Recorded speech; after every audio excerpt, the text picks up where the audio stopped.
사무엘상 1장 말씀입니다. 여러분, 사무엘상 1장 말씀을 보시면은 에브라임 산지에 엘가나라는 사람에 대한 이야기가 나옵니다.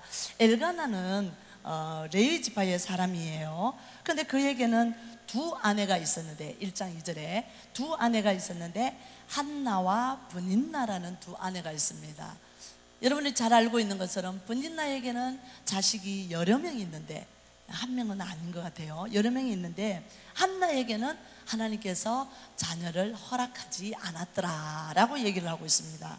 지금도 마찬가지지만 이 당시에는 특별히 자녀를 어떻게 생각했냐면 하나님이 주신 특별한 축복이라고 생각을 했어요. 특별한 축복이라고 생각을 했기 때문에 자녀가 없다라는 것은 그 사람은 축복을 받지 못한 사람이라고 생각을 했던 거예요.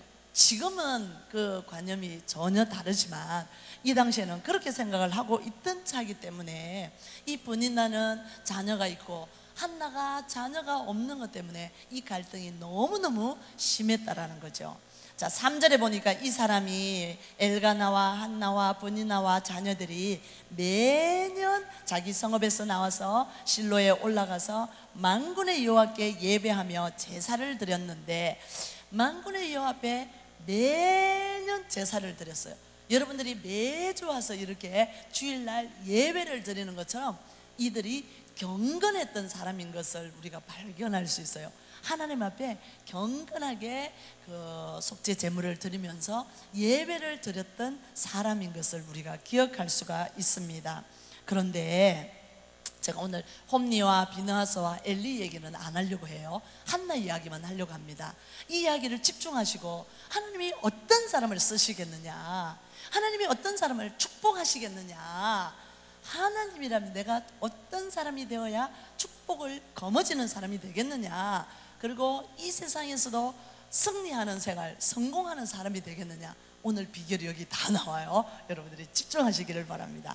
자, 한나에게 브닌나와 그 모든 사람들에게 제물의 분깃을 제사를 드리고 나면 드리는데, 한나는 너무나 사랑해서 갑절을 주었다라고 얘기를 했지만 한나는 전혀 기쁘지가 않았다라는 겁니다. 자, 왜냐하면 또 7절에 보니까 매년 한나가 여호와의 집에 올라갈 때마다 남편이 함께 했고 브닌나가 함께 했는데, 브닌나가 그때마다 그를 격분시켰다. 자, 이 말은 한 해, 두 해가 아니라는 소리예요. 여러 해 동안 아주 막 약 올리는 대장이었을 거예요. 그래서 막 사람을 얼마나 약을 올리는지 이 속이 막 부글부글 끓도록, 그래서 막 흥분하도록, 그래서 막 좌절하도록, 낭망하도록, 그렇게 지금 도비아와 산발라처럼 그렇게 지금 이렇게 사람을 이 속을 뒤집어 놓는 일을 누가 하고 있냐면 브닌나가 하고 있다라는 거예요. 우리가 정말 조심해야 돼요. 가진 자가 다른 사람이 볼 때는 모르지만 여러분에게는 뭔가가 남이 없는 것을 가진 자일 수가 있어요. 그런데 가진 자일수록 겸손하고 정직하게 순수하게 서야 된다는 거야. 그렇지 않으면 다른 누군가에게 아무 심하게 격분을 시키려고 하지 않아도 그 사람이 느낄 때는 그것이 격분을 시키는 것처럼 느낄 수가 있어요. 이쪽에서 기침을 하면 저쪽에서는 감기가 걸리는 것처럼 그렇게 와전될 수가 있어. 그래서 항상 가진 자는 조심하고 또 조심하고 또 조심하고, 물질을 가졌던, 명예를 가졌던, 재능을 가졌던, 그죠? 여러분들이 또 그 가지고 있는 모든 부분들, 세상 사람들이 부러워하는 어떤 것을 가졌든지 간에 겸손해야 된다. 자, 8절에 보니까 이 엘가나가 내가 그대에게 10아들보다 낫지 않으하냐 이렇게 말했지만 결코 한나에게는 낫지 않았다라는 거예요. 자, 이제 한나가 하나님이 쓰시는 사람, 이 한나, 또 사무엘을 낳게 한 이 한나, 어떤 사람이었는지 한번 보겠습니다. 자, 9절에 보니까 그들이 실로에서 먹고 마신 후에 한나가 일어나서 일어나니 그때 제사장 엘리는 여호와의 집 문설주 곁 의자에 앉아 있었더라. 한나가 마음이 너무너무 괴로워서 매년마다 이렇게 격분을 당하니 마음이 괴로워서 견딜 수가 없어서 한나가 어떻게 하고 있냐면요, 기도하고 통곡하였다라고 얘기를 하고 있어요. 뭘 했다고요? 통곡을 하였다고. 자, 이 통곡에 집중을 하십시오. 하나님께서 쓰시는 사람은 통곡을 해야 돼요. 통곡이라는 것은 이 내 속에 있는 오장육부가 다 쏟아지는 것 같은, 이 속에 있는 모든 것을 하나도 아까워하지 말고 다 끄집어서 내놓아야 된다는 거예요. 이게 통곡이에요. 여러분, 통곡하면서 울어보신 적이 있으세요?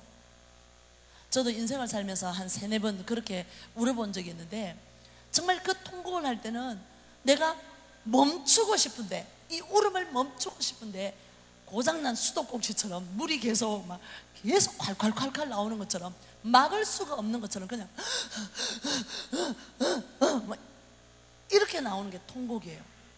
이 오장육부가 다 쏟아지는 것처럼 오늘 하나님께서 우리에게 다 쏟아내어라, 다 쏟아내어라.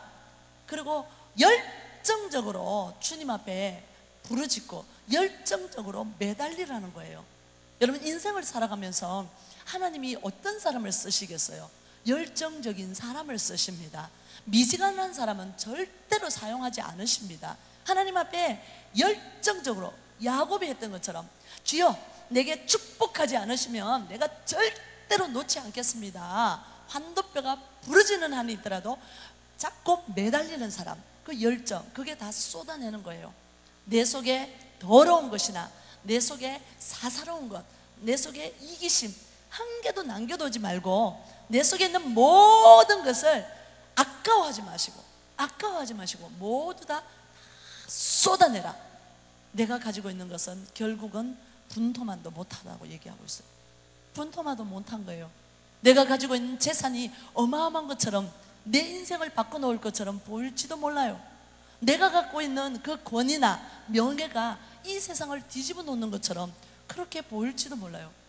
저도 개인적으로 어린 전협에서 22년을 사역을 하다가 그 사역을 딱 내려놓으니까 저는 세상이 끝나는 줄 알았어요.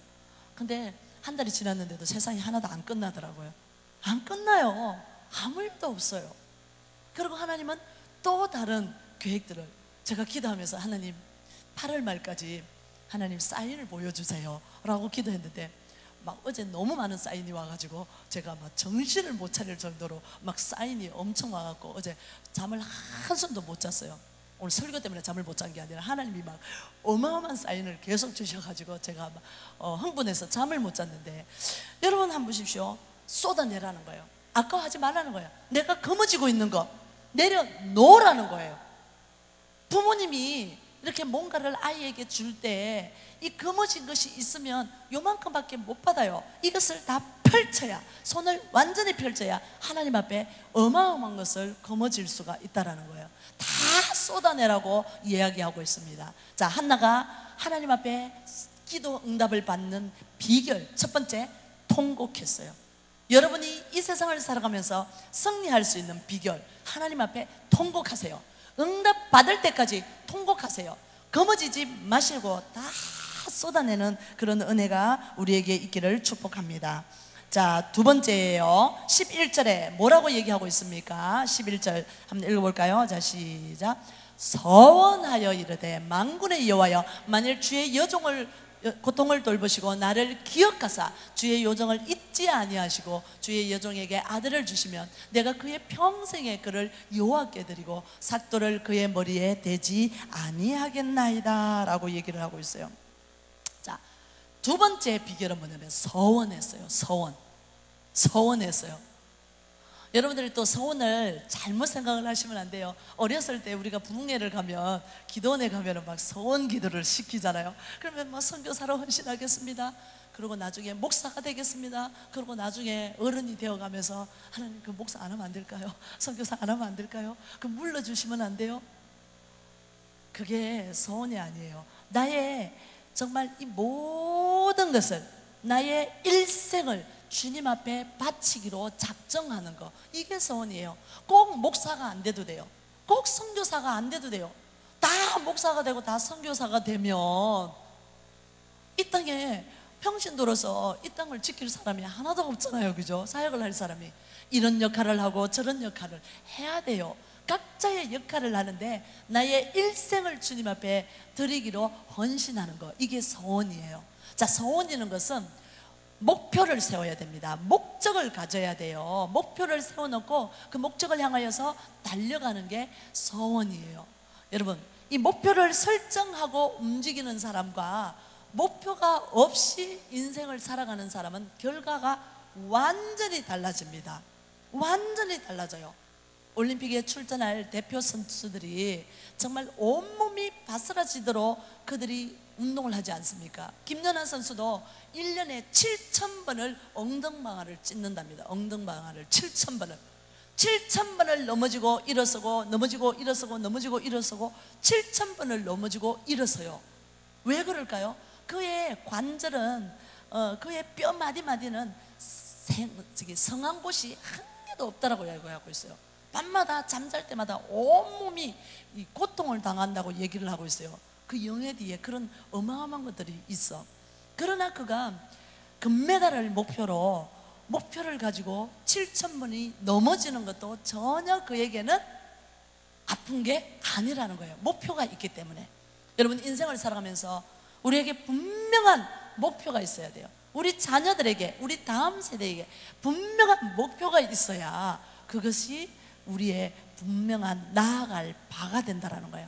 하나님 앞에 우리가 신앙생활을 하면서도 영성을 가지고 있을 때도 목표를 설정을 하셔야 돼요. 그냥 주일날 교회 오고 그냥 섬기고 돌아가고 왔다 갔다, 이게 아니에요.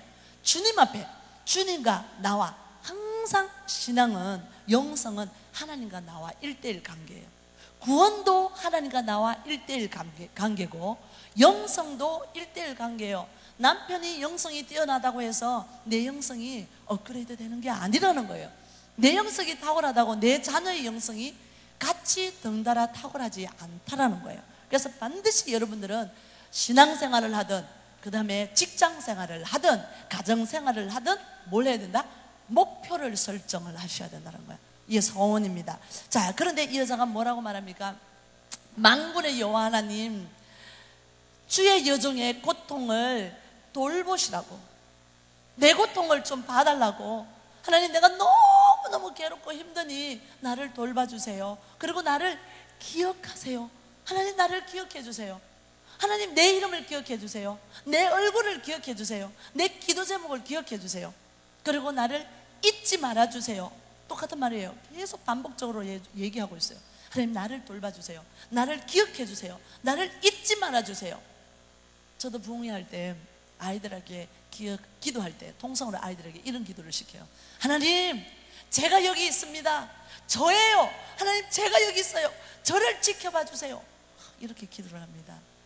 여러분이 기도하실 때 하나님, 나를 기억해 주세요. 내 기도 제목을 기억해 주세요. 내 목표를 기억해 주세요. 그렇게 간절하게 기도를 하라는 거예요. 근데 이 여자는 뭐라고 얘기를 했냐면, 하나님은 아들을 주신다며. 믿음이 좋아요. 아예 바로 딱 말해요. 아들을 주시면. 하나님 줄 거 아직 생각을 안 한 건지도 모르겠는데, 아들을 주시면 이렇게 말해요. 아들을 주신다면 내가 그 머리에 삭도를 대지 않겠다. 나실인으로, 삼손 그 나오죠, 그죠? 나실인으로 주님 앞에 드리겠다.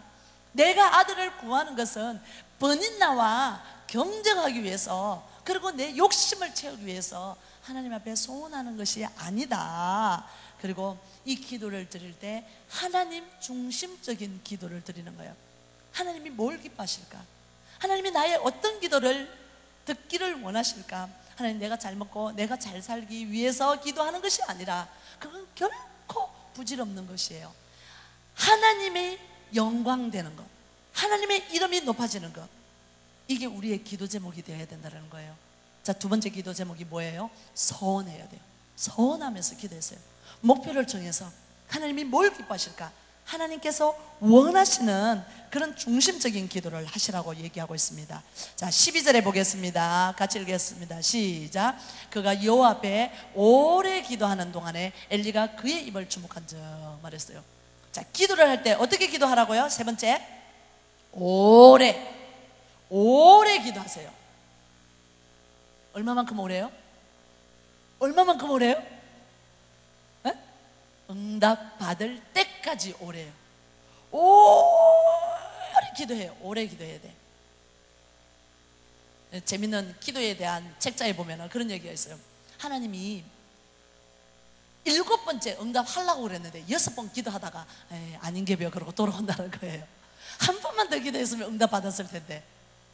여러분, 응답 받을 때까지 기도하시라는 거예요. 이게 내중심적인 기도가 아니라면, 하나님이 기뻐하시는 그 기도라면 때와 시간을 주님이 주장하십니다. 내가 그 때와 그 시를 모르기 때문에 내가 해야 할 일, 내가 할 수 있는 일은 뭐 한다고요? 오래 기도하라는 거예요. 응답 받을 때까지 기도하라는 거예요. 하나님은 결코 오래 기도하는 사람의 기도를 잊어버리지 않으세요. 반드시 하나님이 보시는 가장 좋은 때에, 가장 좋은 시간에 반드시 응답하신다라는 사실입니다. 여러분, 쉬지 말고 기도하라고 그랬어요. 쉬지 말고 기도해라. 그것을 저는 새벽 기도 와가지고 보면은 저는 힘들어하고 짧게 기도하고 있는데 어떤 권사님, 집사님은 끝나도록 기도하고 있어요. 그래서 어떻게 그렇게 기도를 열심히 오래 할 수 있냐고 그랬더니만은 기도 제목이 너무 많아요.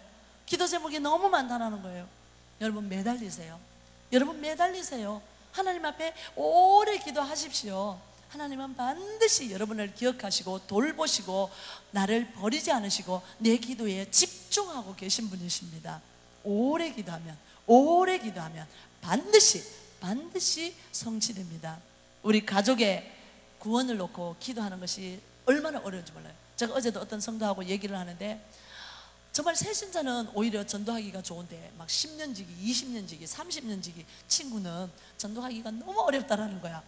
실컷 재밌게 얘기하다가 전도 얘기를 딱 꺼내면은 한 3개월간 끊는데, 연락을 안 하고 끊는다는 거예요. 너무 어렵다라는 거야. 그럼에도 불구하고 오래 기도하세요. 제가 고등학교 때 친구가 있는데 한 1년 전에 그 친구를 만났어요. 근데 그 친구가 교회에 출석하고 있는 거예요. 원래 성당을 다녔는데. 그래서 내가 너무 깜짝 놀랐어요. 근데 그 친구가 저한테 그러는 거야. 너는 어떻게 나한테 한 번도 전도를 안 했니? 이러는 거예요. 내가 교회 가자는 말 아예 했거든요. 근데 그걸 잊어버렸는지 그렇게 얘기를 하더라고. 그래서 여러분들이 정말 전도를 할 때도 오래 하셔야 돼. 그 사람이 나중에 지겨워 막 귀에 딱지가 않겠어 이럴 정도로 오래 하시면, 오래 한 만큼 나중에 그만큼 고마워하게 될 거예요. 그래서 여러분들이 집중하시고 오래 기도하라는 것을 놓치지 마시기 바랍니다. 자, 하나가 속으로 말하면, 이게 엘리가 그의 입을 주목해서 보니까 13절 14절에 뭐라고 그랬어요?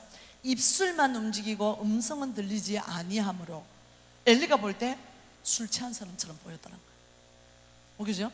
이렇게 그냥 나중에 기도하다가 진짜 이렇겠죠. 그죠?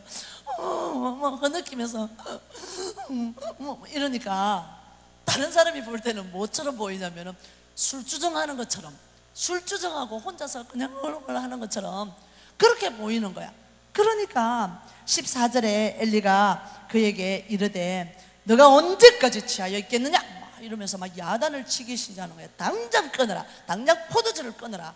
어디 성전에 와서 포도주를 먹고 말이야 술 취하고 여자가 와서 여기서 술주정을 하고 있느냐, 지금 이 말 하고 있는 거잖아요. 그죠? 그렇게 지금 야단을 치고 있습니다. 자, 15절에 이제 승리의 비결, 하나님이 기뻐하시는 사람, 하나님이 쓰시기에 합당한 사람, 우리가 이 땅에서도 메인 것이 풀리고 하늘에서도 풀릴 그 기도의 방법 하나를 더 얘기를 합니다. 자, 15절 한번 읽어보겠습니다. 시작. 한나가 대답하여 이르되 내 주여 그렇지 아니하니이다. 나는 마음이 슬픈 여자라 포도주나 독주를 마신 것이 아니요 여호와 앞에 내 심정을 통한 것뿐이오니. 내가 술 취한 것이 아니다.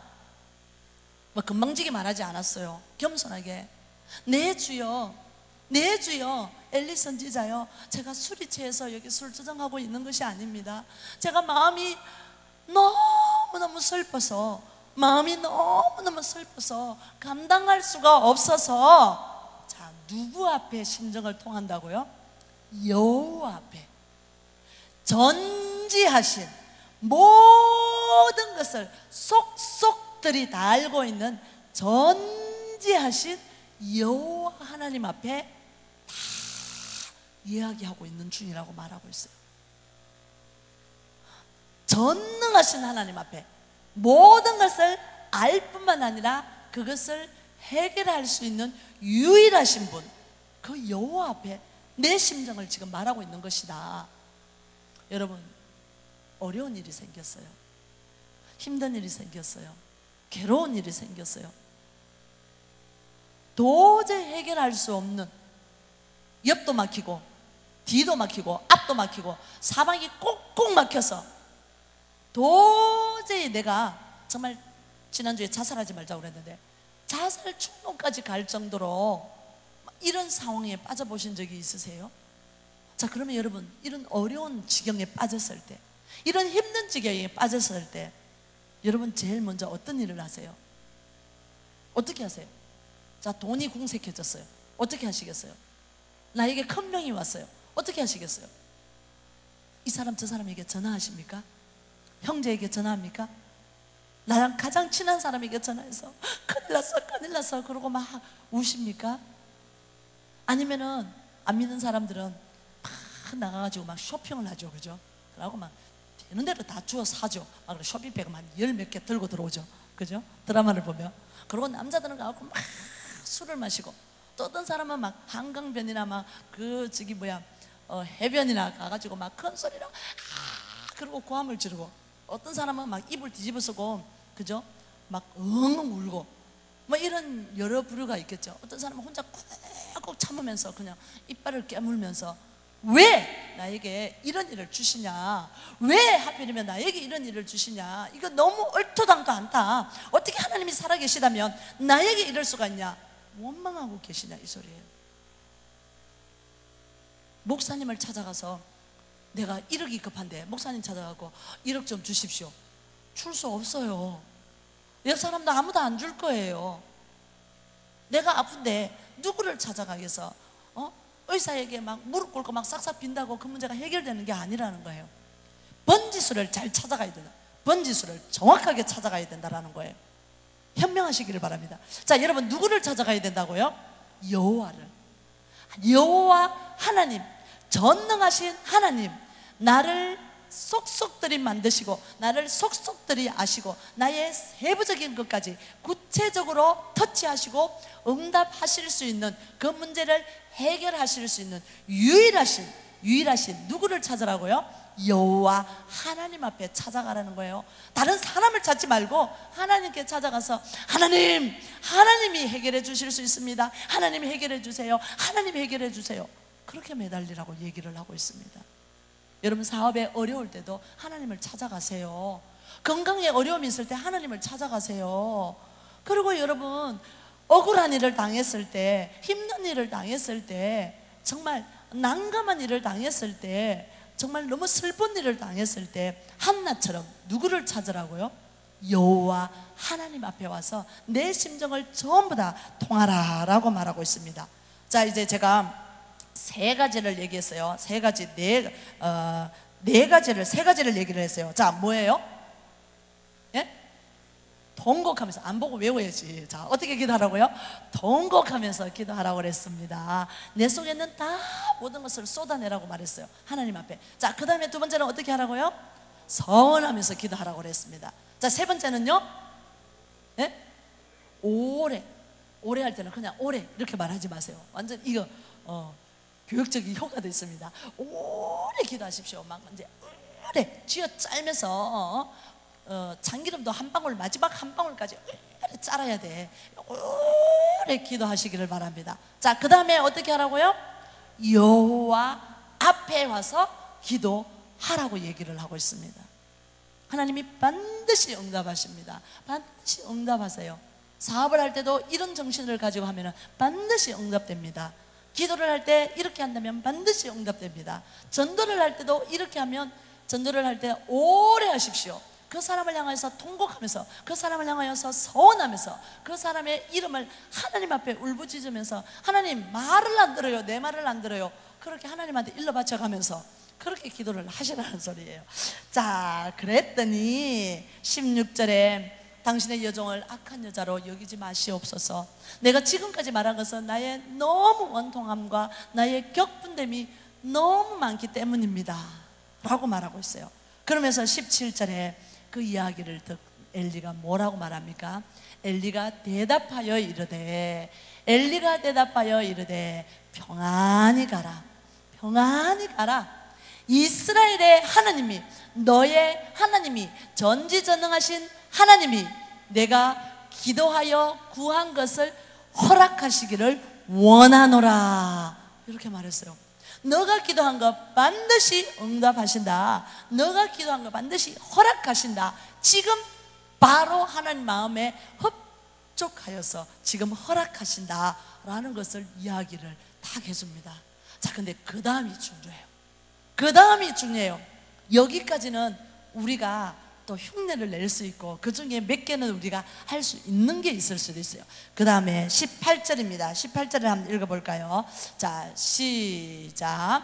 이르되 당신의 여종이 당신께 은혜 입기를 원하나이다 하고 가서 먹고 얼굴에 다시는 근심빛이 없더라. 이게 바로 승리하는 삶이에요. 이게 바로 승리하는 삶이야.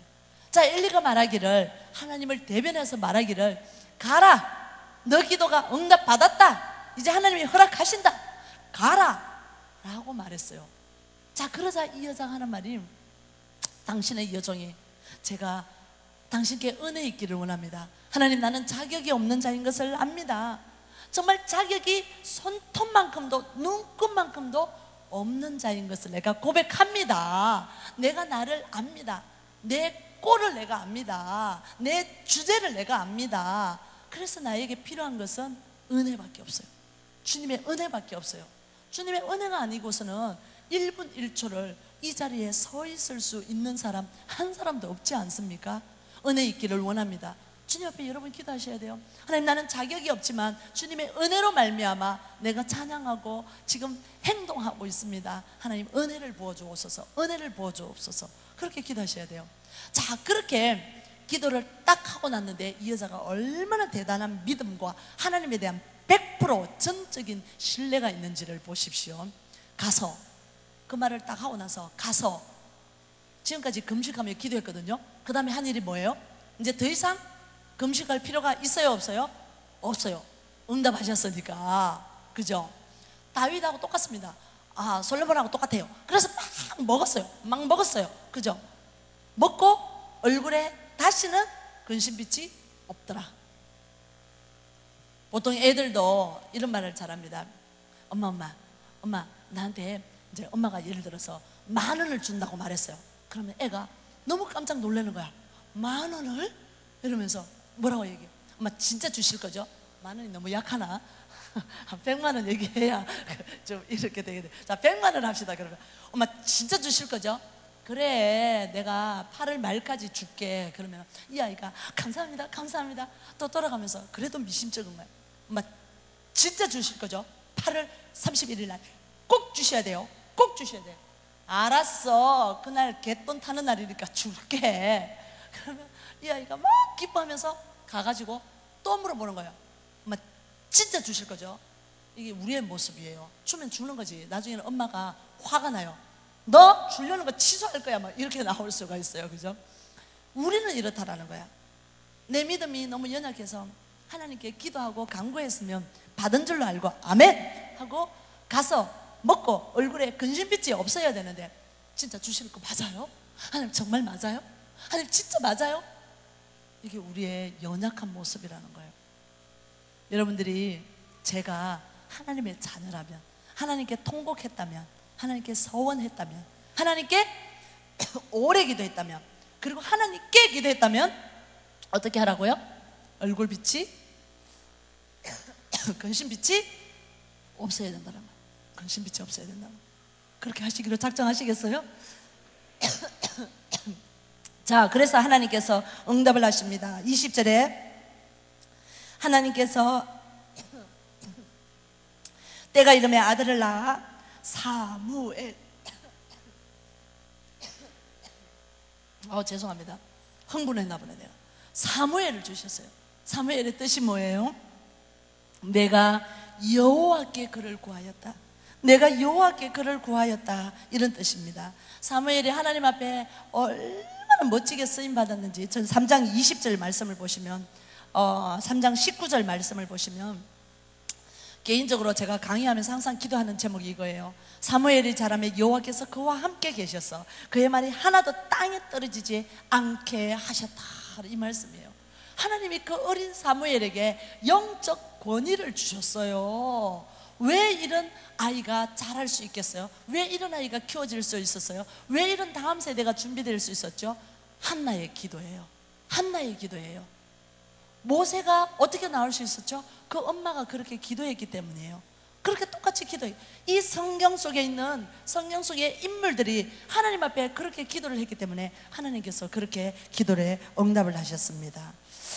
자, 우리 하나님 말씀을 기억하시면서 하나님이 어떤 사람을 쓰시기를 원하나?